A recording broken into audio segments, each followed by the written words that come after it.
All right, sorry to make you wait. I was right outside, and then Clayton was still going. I walked down the hall, walked back. That's good, a little extra exercise. Happy Thanksgiving to everybody.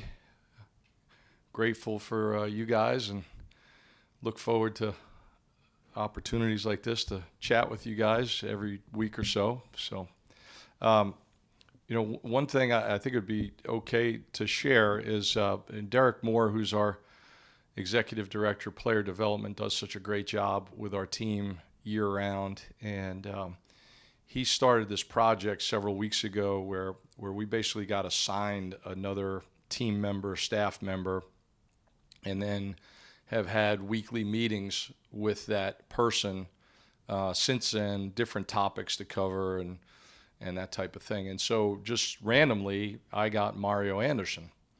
And we've talked in here about Mario before a few different times. One, I think, as far back as when we recruited him, and you guys were asking me about Shane asking me to watch his film, and Taylor Edwards asking me to watch his film, and so forth. And then I know later, we've talked probably multiple occasions about transfers and my background coming from smaller schools and all that. So there really couldn't have been a more perfect guy for me to randomly be assigned on the team, and it's been really cool. It's really been one of the highlights for me in this season is sitting down with him every week and getting to know him better, and talking about his family, and talking about how school is going, and talk about his experiences here so far, and how he's grown and learned on and off the field, and even talking about his future. And one of the most refreshing things for me is when you talk about somebody's future, it would be so easy to say, yeah, I'm going to play in the league and all that. And to me, that's sort of an easy answer, right? It's an aspiration for everybody. But a much more thoughtful answer is, what is your plan when football ends, whether it's in the short term or, somewhere down the road quite a bit. And Mario's a very thoughtful, sincere guy, and he's very grateful to be here. He's really taken advantage of this opportunity, and it's easy to look out on the field and say he's gotten better as the season's gone on, and he's been a productive running back. But to me, it's about a lot more than that. And if I was an alum or a donor, to me, this is the type of guy that is going to make you proud just by how he's carrying himself every day. And there's different opinions about transferring and the transfer portal, and I get all sides of it. But for sure, Mario and guys like him that have come here, and some of these guys that have come from smaller schools that get into this environment and just appreciate it as much as they do. I think it's very telling, and it's been good to see. So I thought that was somewhat fitting for this week to share a little bit about that. Now, before we talk about Kentucky and the opponent this week, what about this Darude guy? I mean, he seemed to steal a lot of the limelight here last week. So I was all set to tell you this fun story of international intrigue and mystery that, Darude was real. This was just a cover for him coming here, and he was going to meet with the Turkish ambassador and help facilitate Finland getting into NATO and all this stuff, kind of like a Kevin Costner No Way Out story, something like that. But it all got blown up because I looked it up, and Finland got into NATO back in July. So maybe this guy really is just a DJ, and he's not like who was that Chuck Barris from the Gong Show, who was supposed to be in the CIA or something. So maybe this guy that's what he does. That's what he does. So, here's my idea. Next year, let's bring ABBA over, all right? And let's do an NIL concert, a fundraiser. And if we're going to go the Scandinavian route, let's bring ABBA over here. And I'm telling you that every female that graduated from this place from like the late 70s to the mid 90s will be there. They'll pay top dollar for tickets. It'll be a heck of a deal. be a heck of a deal. So let's start getting wheels in motion for that. Relative to the game, it was a very satisfying win on a lot of different levels. We started off well, and that was really important to come out ready to go and keep the crowd engaged and all of that. The game certainly had a lot of highs and lows to it, which when they're two pretty evenly matched teams, that's going to happen.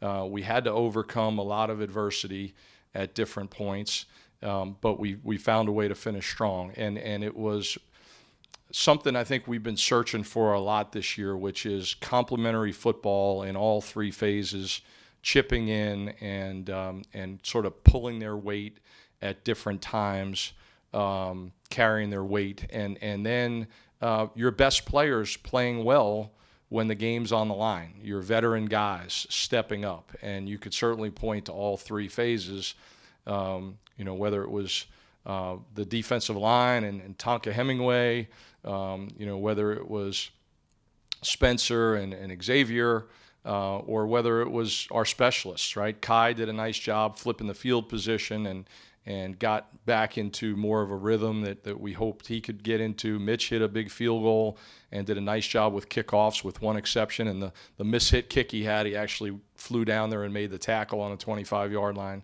And then Hunter Rogers was great in coverage, so and perfect with his snaps. So, to win a game like that, you've got to persevere, and your best players have to play well. So it was good to see that happen in all three phases, and you just felt on the sideline like we were going to find a way to pull that one out, which obviously we did. And so that puts us in a nice spot here for this week, and I have a tremendous amount of respect for Clemson and what they do and how they do it. I feel like they're playing their best football of the year now, and really gaining some momentum here. They've had some really good wins, and they're playing well in all three phases. And when you look at them on special teams, I think the first thing that jumps out to me is that they have a system that they believe in. It's worked well for them. Their kids know it. The faces may change on the units year to year, but they're very thorough. They're very cohesive. They know exactly what they're doing and how they want it done, and their kids execute at a high level. Shipley, of course, is a very dangerous returner. I mean, you talk about the combination of power, speed, and vision. Got a lot of respect for him, and was very, very nervous with going into this game last year about his explosiveness back there. They've got a veteran punter, fifth-year senior, who's having a really good year. They've moved some different guys through at punt returner. Their freshman is doing a really good job kicking off. They've only had a handful of returnable kicks all year. I know they've gone through some transition with field goals early in the year, but they seem to have settled in there as well. So big challenge for us this week, and hoping that we can do our part again to help us find a way to get a win. Yeah, Pete, kind of a two-parter here. One, I mean, Kai's kind of had an up and down year. Have you found yourself having to, really talk to him in ways that you didn't have to last year?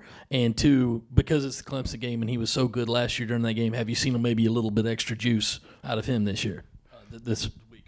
Yeah, so I would say that I try to be really consistent in terms of my approach with the specialists, and that's the fine line between coaching and giving them feedback constantly, but not micromanaging them either, and being overbearing and, kind of beating a dead horse on things either, because I do think our guys do a really good job of self-analysis, and when we watch film together, I want to know what they think first and foremost. This is what I see, but what do you see, and do you feel the same way about it that I do? So, we've been working through that with Kai, but even last year where maybe he was a little bit more consistent for whatever reason, that doesn't mean, I was laissez-faire with him back then. So you try to walk that fine line. Kai obviously had a fantastic game last year up there, but our guys in that group are very mature and very businesslike, and they know that each year's different, each team's different. We have different strengths and weaknesses, and every game plays out differently, right? There's all kinds of controllables and uncontrollables every week.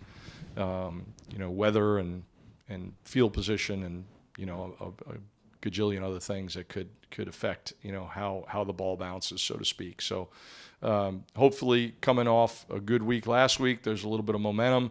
I'll be honest with you, if anything, I've kind of backed off the guys this week because it is a long season. And, going out there and just banging punts all day, that's not always going to be the answer. You want their leg to be fresh come Saturday night. That's got to be their heaviest day of the week.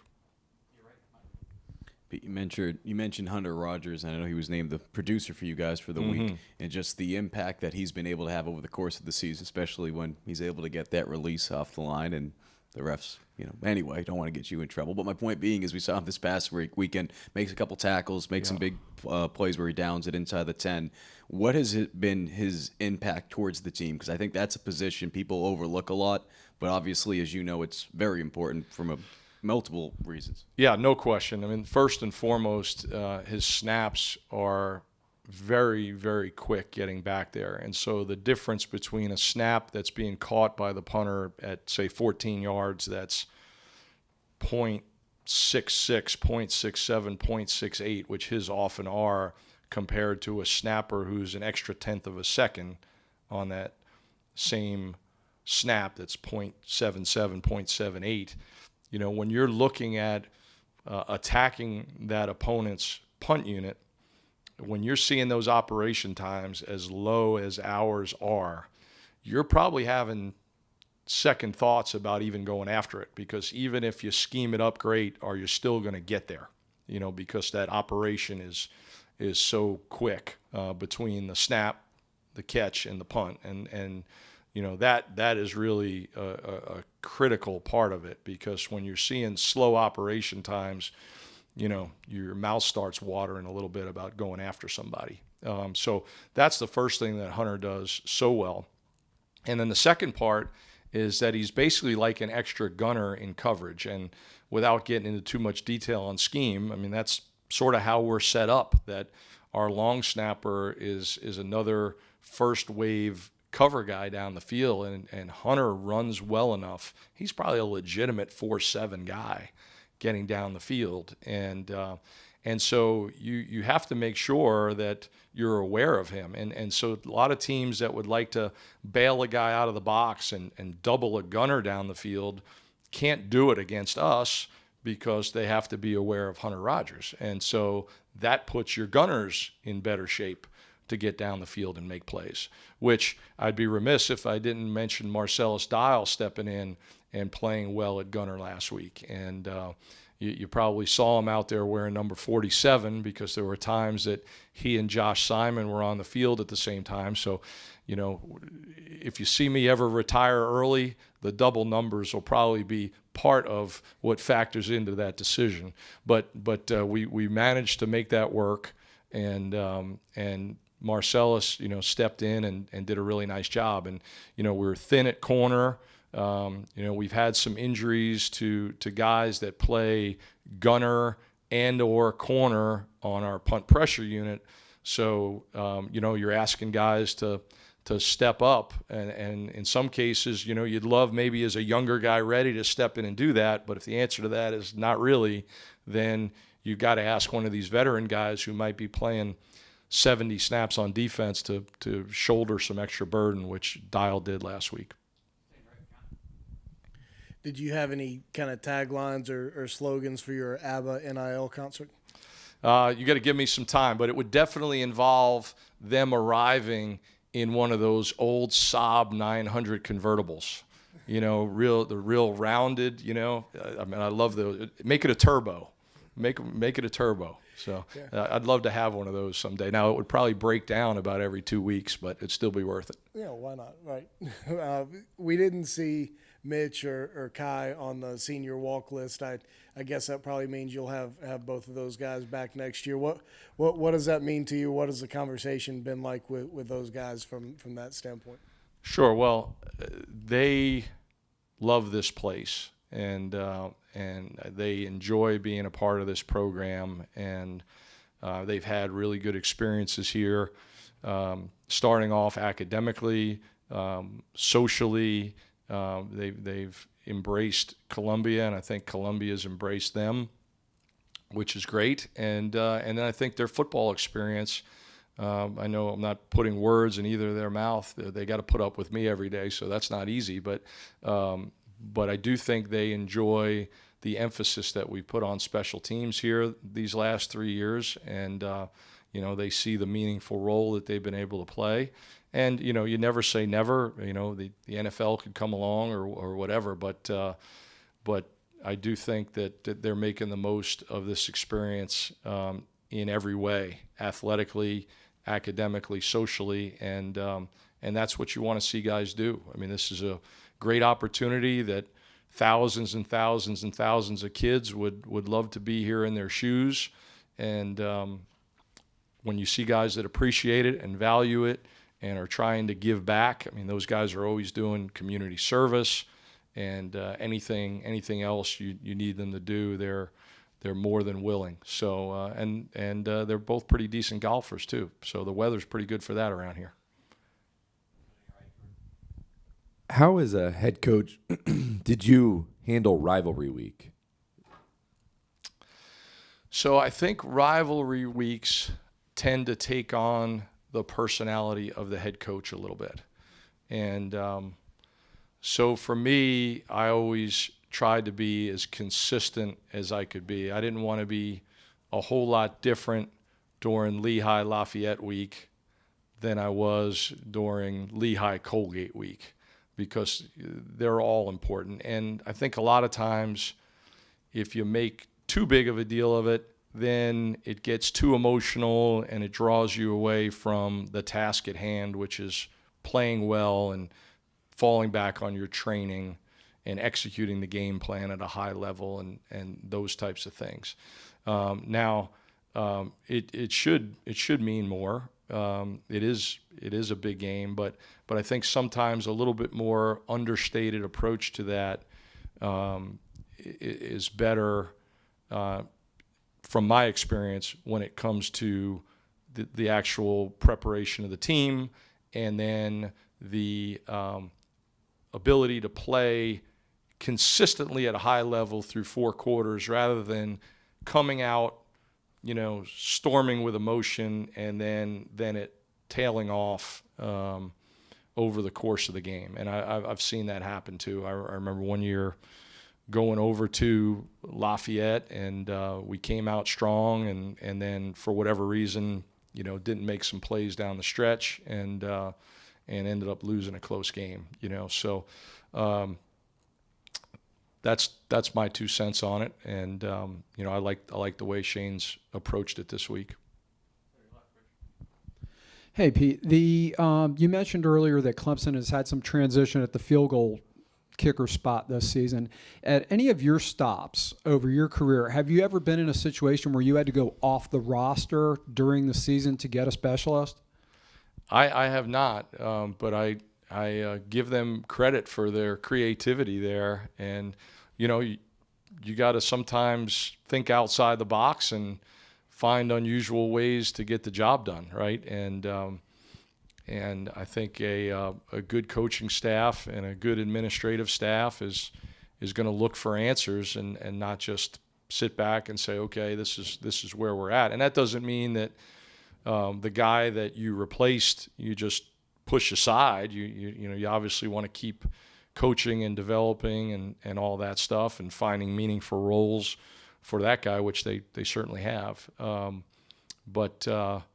No, it's, you keep learning, right? I'm 53 years old and you keep learning. And it's so interesting that you still have guys out there with eligibility remaining because of the COVID year. And sometimes you have a walk-on player who graduates and leaves school because he was paying his own way, but he still got eligibility remaining, right? So, there's a lot of different ways to get the job done, and I give them credit for being creative with it. All right, you guys were way too easy today. All right, enjoy your holiday and take care.